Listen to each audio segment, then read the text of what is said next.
महापालिका निवडणुकांच्या पार्श्वभूमीवर राज्यात प्रचार सभांचा जोर वाढणार आहे। प्रमुख पक्षांनी प्रचाराची रणनीती आखलेली असून अनेक ठिकाणी भव्य सभा होणार आहेत। काही पक्षांनी स्टार प्रचारकांची यादी आधीच जाहीर केलेली आहे, तर राज्यभरामध्ये अनेक मोठ्या नेत्यांचे प्रचार सभा ही संयुक्त मेळावे देखील आयोजित करण्यात आलेत। राज्यामध्ये प्रचार सभांचा धुरळा आता उडणार आहे। भाजप आणि शिंदे शिवसेनेच्या महायुतीच्या प्रचाराचा नारळ 3 जानेवारीला फुटणार आहे। महापालिका निवडणुकीच्या प्रचाराचा खऱ्या अर्थाने शुभारंभ हा मुंबईतील वरळी डोम इथं होणार आहे। या पहिल्याच मेळाव्यामध्ये मुख्यमंत्री देवेंद्र फडणवीस आणि उपमुख्यमंत्री एकनाथ शिंदे यांचा संयुक्त मेळावा पार पडणार आहे। या मेळाव्यानं महायुतीच्या प्रचाराला अधिकृत सुरुवात होईल। महापालिका निवडणुकीच्या पार्श्वभूमीवरती राज्यातील राजकीय वातावरण तापू लागलंय। महायुतीनंतर आता ठाकरे बंधूंकडून देखील संयुक्त सभांचं नियोजन करण्यात येत आहे। ठाकरे बंधूंची पहिली संयुक्त सभा 5 जानेवारीला होणार असल्याची माहिती आहे। त्यामुळे महायुती विरुद्ध ठाकरे बंधू असा थेट सामना पाहायला मिळणार आहे। त्यामुळे प्रचाराची रंगत ही अधिक वाढणार आहे। महापालिका निवडणुकांसाठी उमेदवारी अर्ज मागे घेण्याचा आज शेवटचा दिवस आहे। आज दुपारी 3 वाजेपर्यंत उमेदवारी अर्ज मागे घेता येणार आहे। या महापालिका निवडणुकांमध्ये बंडखोरांचा फटका हा पक्षाला बसू नये यासाठी सर्व महत्त्वाचे पक्ष अपक्ष अर्ज भरलेल्या आपल्या उमेदवारांची नाराजी ही दूर करण्याचा प्रयत्न शेवटच्या क्षणापर्यंत करतील। त्यामुळे बंडखोरी केलेले कोणकोणते उमेदवार हे अर्ज मागे घेतात हे पाहावं लागेल। दरम्यान 3 जानेवारीला निवडणूक चिन्हाचं वाटप झाल्यानंतर अंतिम उमेदवार यादी ही जाहीर होईल। येत्या 15 जानेवारीला मतदान आणि 16 जानेवारीला मतमोजणी होईल।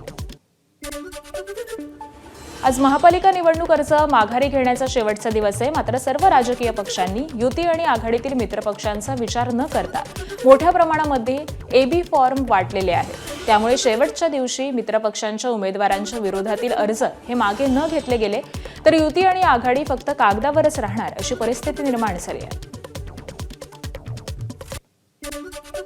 उद्धव ठाकरे आणि राज ठाकरेंची शिवतीर्थ निवासस्थानातील तब्बल 4 तास बैठक ही पार पडली। या बैठकीला आदित्य ठाकरे देखील उपस्थित होते। निवडणुकीसाठी वचननामा, सभा, रॅली आणि प्रचाराच्या गीतांबाबत बैठकीमध्ये चर्चा झाल्याची माहिती आहे। यासोबतच बंडखोरांकडे स्थानिक पातळीवरती लक्ष देण्याबाबत देखील चर्चा झाल्याची माहिती मिळते। ठाकरे बंधूंच्या युतीमध्ये उमेदवार जाहीर झाल्यानंतर बंडखोर उमेदवारांची संख्या ही साधारणपणे 9 ते 10 इतकी आहे। यामध्ये 3 ठाकरेंच्या शिवसेनेच्या पदाधिकाऱ्यांनी वरळी मतदारसंघातील प्रभागांमध्ये अपक्ष अर्ज भरलाय। इतर ठिकाणी सुद्धा अपक्ष उमेदवार आपल्याला पाहायला मिळतात।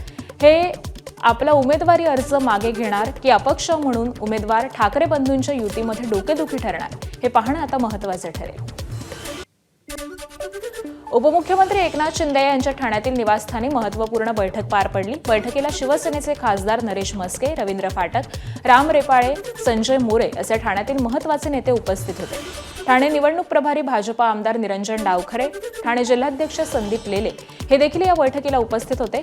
बंडखोरांना शांत करण्यासाठी भाजप शिवसेना युतीची बैठक झाली। आज उमेदवारी अर्ज मागे घेण्याची शेवटची तारीख असल्यामुळे कोणाचे अर्ज मागे घ्यायचे आणि कोणाचे ठेवायचे यावरती बैठकीमध्ये चर्चा झाल्याची माहिती मिळते। अपक्षांनी अर्ज मागे घेतल्यास बिनविरोध करण्यासाठी काय रणनीती आखता येईल यावरती चर्चा झाल्याची देखील माहिती समोर येते। मध्ये आमचे जे कार्यकर्त्यांनी वेगळे फॉर्म भरलेले आहेत त्यांच्याबरोबर चर्चा करून त्यांना आपल्याला एकत्र कसा घेता येईल त्याचा एक प्रयत्न त्या संदर्भात होती चर्चा। भाजपचे बंडखोर मागे घेतील उमेदवारी काही प्रयत्न आहे, पण काहींशी बोलणं झालेलं आहे। बऱ्याच लोकांशी बोलणं ते सकारात्मक आहे। महापालिका निवडणुकीसाठी उमेदवारांनी दाखल केलेल्या अर्जाची छाननीमध्ये अनेक अर्ज निवडणूक आयोगाकडून बाद करण्यात आले। यावरती बोलताना सत्ताधारी पक्षातील उमेदवारांचे अर्ज बाद न करता विरोधी पक्षातील आणि अपक्षांचे अर्ज बाद केल्याचा आरोप मनसे नेते अविनाश जाधव यांनी केला आहे। ठिकाणी निवडणूक निर्णय अधिकाऱ्यांनी अनेक ठिकाणी पार्सलिटीज केले आणि अनेक लोकांचे फॉर्म हे त्याच्यामुळे बाद झाले। सो हे सगळं प्लॅनिंग होतं, ठरवून गेलं होतं। सत्ताधारी एकही फॉर्म कुठेही बाद झाला नाही, पण विरोधकांचे फॉर्म बाद झाले, अपक्षांचे फॉर्म बाद झाले।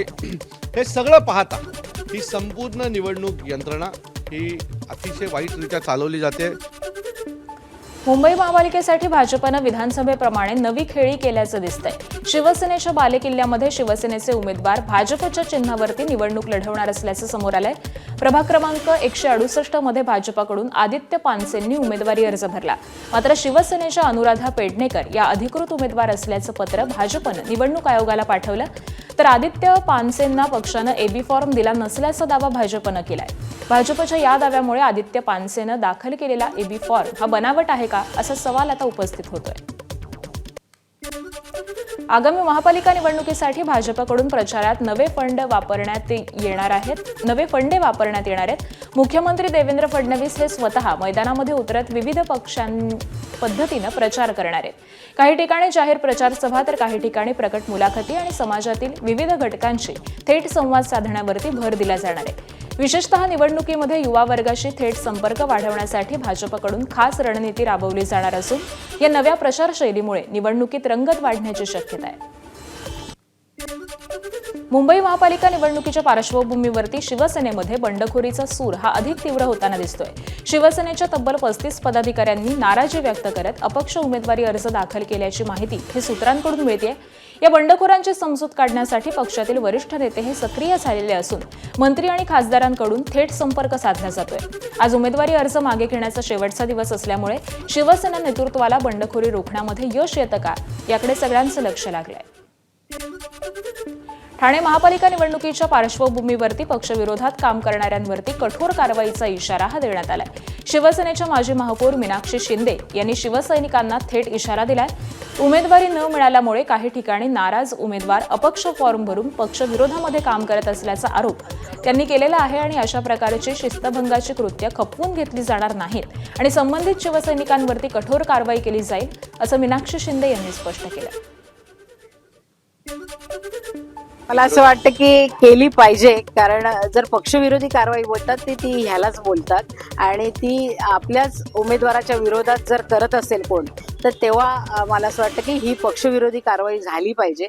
आता साहेब त्याच्यावर निर्णय घेतील, कारण आजचा आणि उद्याचा दिवस आहे. किती लोक माघार घेतात ते त्याच्यातून कळेल. अजित पवारांच्या राष्ट्रवादी काँग्रेसचे नेते नवाब मलिक पुन्हा एकदा पत्रकार परिषदेच्या माध्यमातून ऍक्टिव्ह मोडमध्ये आलेत. आज पत्रकार परिषदेमध्ये मलिक नेमकं कोणावरती निशाणा साधणार याकडे सगळ्यांचंच लक्ष लागलंय. मुंबईमध्ये राष्ट्रवादी काँग्रेस पक्ष स्वबळावरती लढणार असून 94 उमेदवार रिंगणामध्ये उतरतात.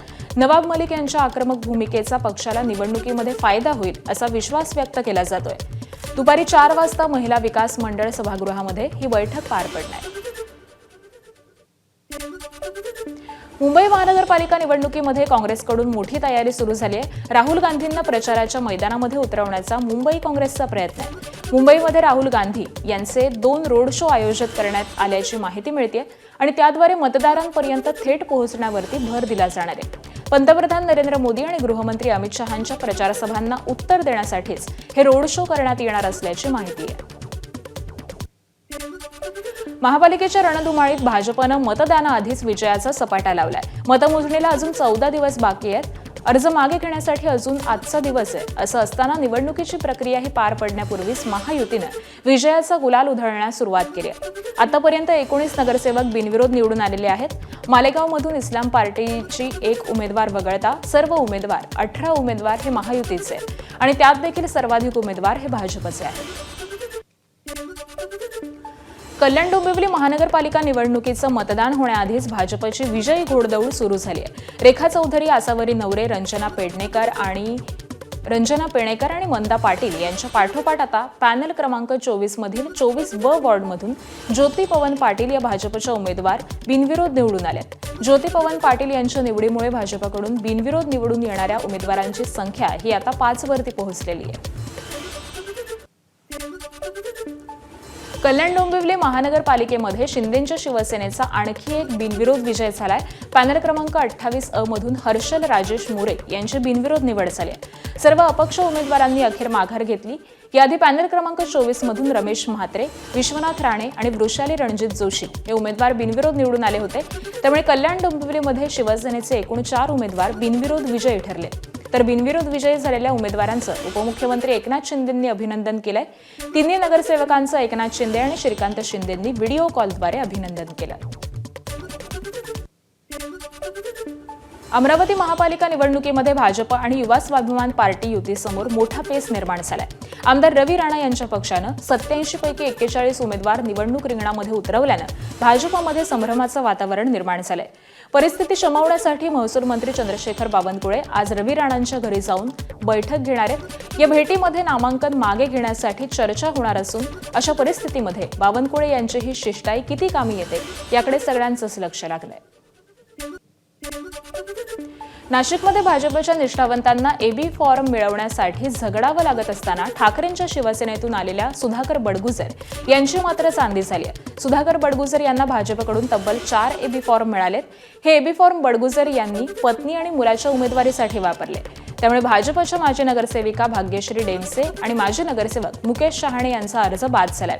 अर्ज बाद झाल्यावरती नाराज मुकेश शहाणेंनी सुधाकर बडगुजर यांच्या मुलाविरोधात रॅली काढली. या संपूर्ण प्रकरणानंतर आता बडगुजर यांच्यावरती गंभीर आरोप करण्यात आले. त्यावरती आता भाजपचे नाशिक शहराध्यक्ष सुनील केदार यांनी स्पष्टीकरण दिलंय. ऐनवेळी झालेल्या गोंधळामध्ये काही एबी फॉर्म हे गहाळ झाले असा दावा केदार यांनी केलाय. तर आपल्याला पक्षानंच एबी फॉर्म दिल्याचं बडगुजर म्हणाले. 108 एबी फॉर्म व्यवस्थितरित्या वाटप चालू होतं. आमचे सरचिटणीस होते, काही वकील टीम बसलेली होती आणि 108 झाल्यानंतर उर्वरित काही एबी फॉर्म देण्यावरून थोडा गोंधळ उडाला आणि तो गोंधळ उडाला असताना थोडे काही सह्या केलेले लिहित असलेले फॉर्म काही कोणी घेतले असतील ते माहीत नाही, परंतु त्याच्यामुळे तो गोंधळ उडालेला आहे. बाकी सर्व व्यवस्थित 108 एबी फॉर्म व्यवस्थित वाटप चालू होतं. नंतर जो गोंधळ उडाला त्या गोंधळात 5 एबी फॉर्मची चोरी झाली की काय झालं नाही? असं काही म्हणता येणार नाही. एखाद्या कार्यकर्त्याला वाटलं असेल का आपल्याला एबी फॉर्म मिळतो की नाही, अशा घाईगर्दीत जर ते तसं झालं असेल तर ती शक्यता नाकारता येत नाही. कुठली शक्यता?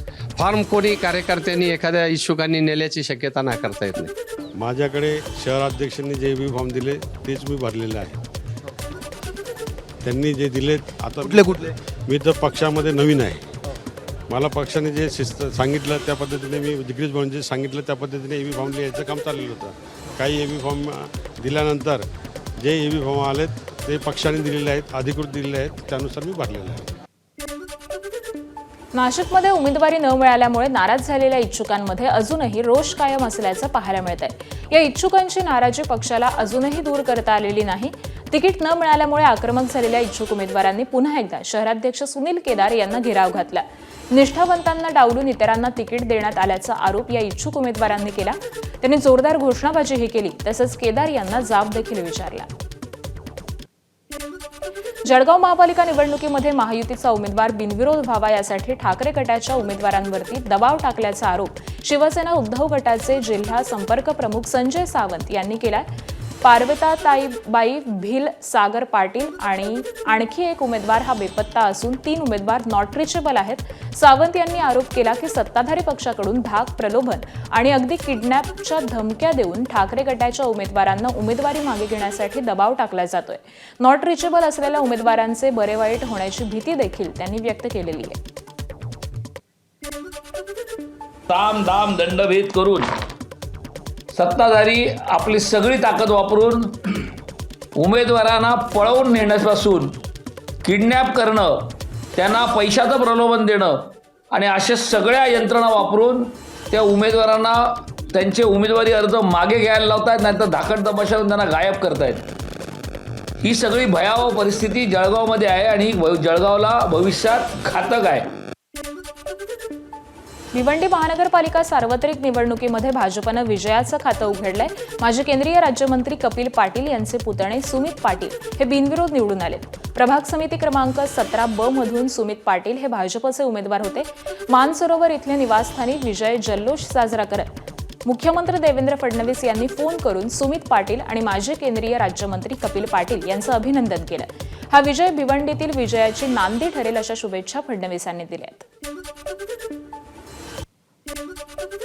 महाराष्ट्राचे मुख्यमंत्री माननीय देवेंद्रजी फडणवीस यांच्या नेतृत्वाखाली महाराष्ट्राचे भारतीय जनता पार्टीचे प्रदेशाध्यक्ष माननीय रवींद्र चव्हाण साहेब, माननीय माजी केंद्रीय मंत्री कपिल पाटील साहेब यांच्या आशीर्वादाने आणि माननीय निवडणूक प्रमुख इथले आमदार महेशजी चौगुले साहेब यांच्या सर्वांच्या प्रयत्नाने आज मी या भिवंडी महानगरपालिकेमध्ये वार्ड क्रमांक 17B या ठिकाणी बिनविरोध झालेलो आहे. नवी मुंबईत भाजपमध्ये मोठी बंडखोरी करण्यात आली आहे. लोकसभा आणि विधानसभेत भाजपसाठी काम करून उमेदवार निवडून आणले असताना आता महानगरपालिका निवडणुकीत मात्र निष्ठावंतांना डावललं जात असल्याचा आरोप करत भाजपमध्ये बंडखोरी करण्यात आली आहे. नवी मुंबईतील नेरूळ प्रभाग क्रमांक 22 मध्ये भाजपची उमेदवारी न मिळाल्यामुळे सुहासिनी नायडू यांनी बंडखोरी करत राष्ट्रवादीकडून अर्ज दाखल केलाय. भाजप जिल्हाध्यक्ष राजेश पाटील यांनी स्वतःच्या मुलीला, भावाला आणि नातेवाईकांना उमेदवारी देण्यासाठी माझा बळी घेतल्याचा आरोप सुहासिनी नायडू यांनी केलाय. आज भारतीय जनता पार्टीची सत्ता कशामुळे आहे? याच कार्यकर्त्यामुळे. आम्हीच काम करत होतो, झेंडे घेऊन आम्हीच फिरत होतो.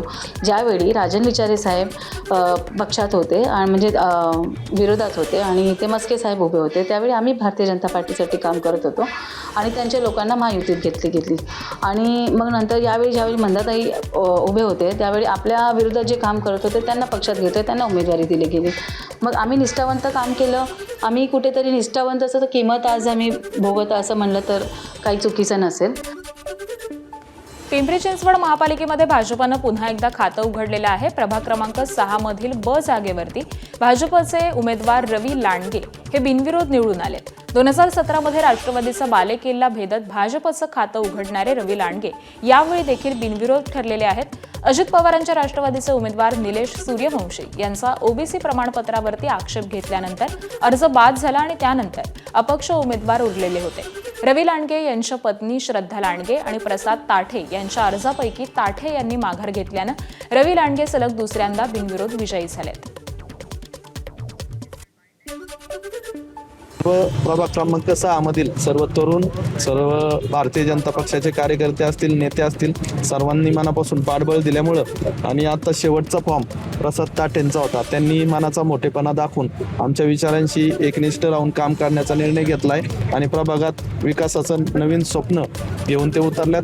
त्यांचंही मनापासून स्वागत करतो. त्यामुळे हे शक्य होऊ शकलं. तर स्वर्गीय अंकुश भाऊंच्या विचारांना पाठिंबा देण्यासाठी, भाऊंच्या कार्याला पाठिंबा देण्यासाठी आणि सर्वात महत्त्वाचं म्हणजे प्रभागाचा विकास साधण्यासाठी आम्ही एकत्र आलो आहोत. आणि प्रभागात म्हणजे निवडणुकीला सामोरं जाताना ज्या काही संकल्पना घेऊन मी निवडणुकीला सामोरं जात होतो, सर्व संकल्पना प्रभागात राबवण्याची हमी भाऊंनी दिल्यामुळं आपण हा निर्णय घेतलेला आहे या ठिकाणी. अहिल्यानगर महापालिका निवडणुकीत अजित पवारांच्या राष्ट्रवादीनं खातं उघडलं. अजित पवारांच्या राष्ट्रवादीचे कुमार वाकळे यांची प्रभाग क्रमांक 8D मधून बिनविरोध निवड झाली. कुमार वाकळे यांच्या विरोधामध्ये अपक्ष उमेदवार पोपट कोलते यांचा एकमेव अर्ज हा वैध ठरला होता. मात्र अपक्ष उमेदवार पोपट कोलते यांनी उमेदवारी अर्ज माघारी घेतल्यामुळे कुमार वाकळे यांची बिनविरोध निवड झाली.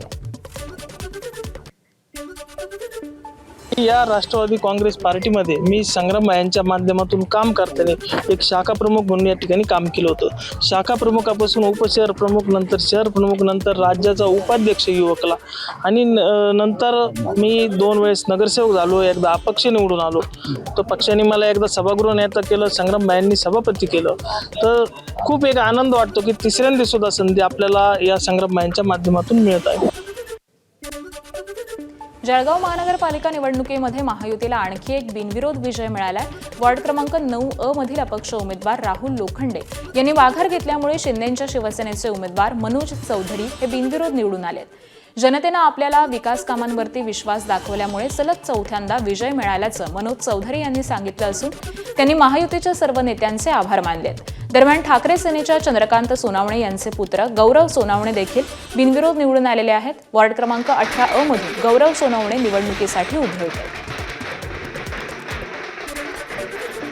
हे बघा, आम्ही जळगावचा विचार करतोय. जळगावमध्ये आमचे लोक कशी निवडून येतील त्या प्रयत्नात आम्ही आहे. नंतर 2 दिवसानंतर प्रतिक्रिया द्यायच्याच आहे आम्हाला. सध्या आम्ही आमची जास्तीत जास्त नगरसेवक बिनविरोध कशी येतील याच्या प्रयत्नात आहे आणि संध्याकाळपर्यंत आमचे 4 नगरसेवक बिनविरोध होतील असा आमचा विश्वास आहे. जळगाव महापालिकेमध्ये शिंदेच्या शिवसेनेची विजयाची हॅट्रिक झाली आहे. जळगाव महापालिकेमध्ये शिंदेच्या शिवसेनेचे 3 नगरसेवक बिनविरोध निवडून आलेत. प्रभाग क्रमांक 9B मधून प्रतिभा देशमुख बिनविरोध निवडून आल्या. प्रतिभा देशमुख बिनविरोध होताच शिंदे सेनेच्या कार्यकर्त्यांनी महापालिकेच्या बाहेर फटाके फोडून आणि गुलालाची उधळण करत जल्लोष केला.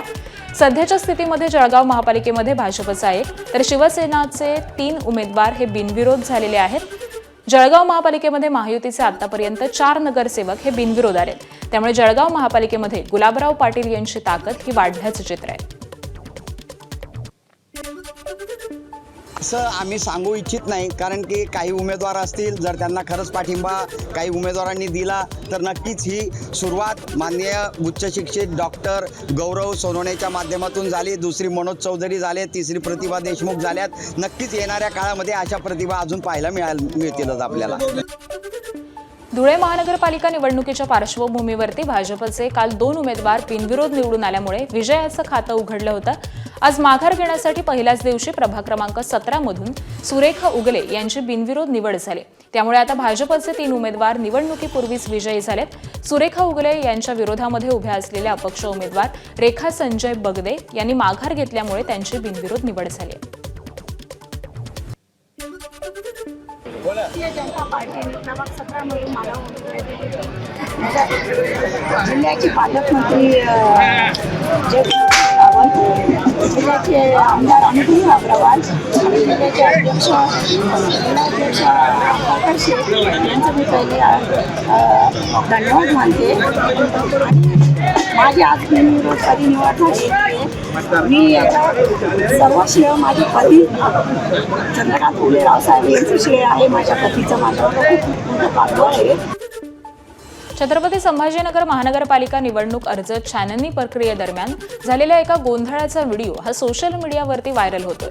झोन 1चे निवडणूक निर्णय अधिकारी लतीफ पठाण यांनी तांत्रिक कारणास्तव भाजपच्या एका महिला उमेदवाराचा अधिकृत बी फॉर्म हा नाकारल्यानं गदारोळ झाला.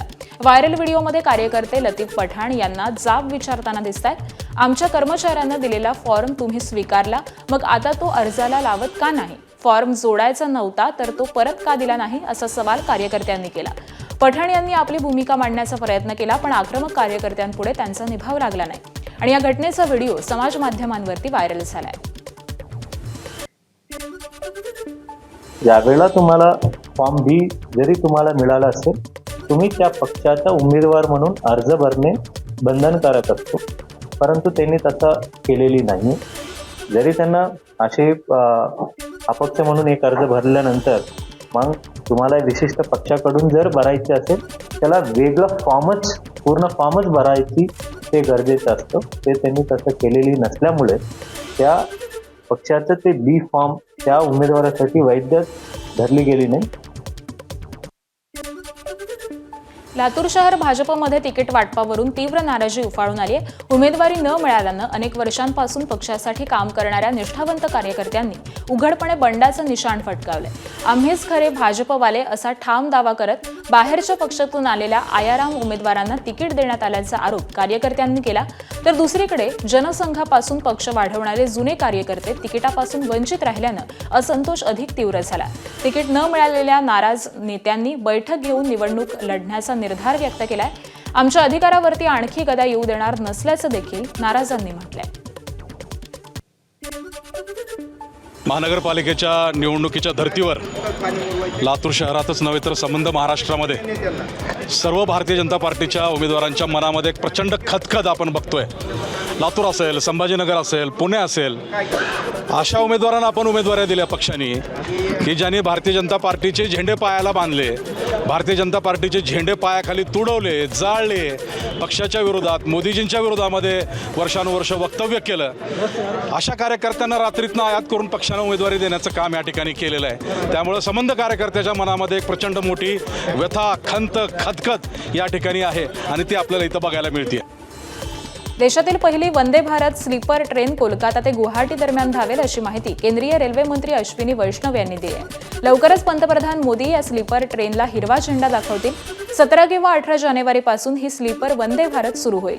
खिशाला परवडणाऱ्या दरामध्ये प्रवाशांना या रेल्वेनं आरामदायक प्रवास करता येईल असंही अश्विनी वैष्णव यांनी म्हटलेलं आहे.